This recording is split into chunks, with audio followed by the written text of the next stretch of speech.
সূৰ্য পাহাৰলৈ একদম আৰু এয়া বহুত মানুহ আহিছে আমিও আহিছোঁ বলক দেখাই যাম কাৰণ ইমান ইচ্ছা বহুত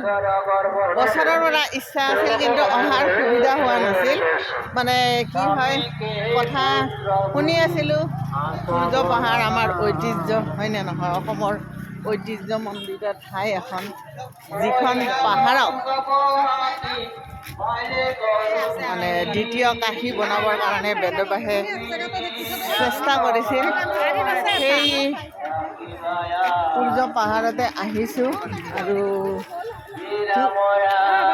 কিমানখিনি আমি ইমানখিনি আহিছোঁ আৰু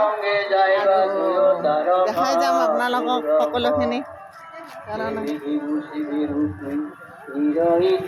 আমাৰ ঐতিহ্যমণ্ডিত এখন ঠাই সেই ঠাইখনৰ বিষয়ে চোৱাটো জনাটো সকলোৰে গেটখন চাওক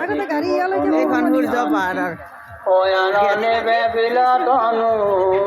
সূৰ্য পাহাৰ মহাপীঠ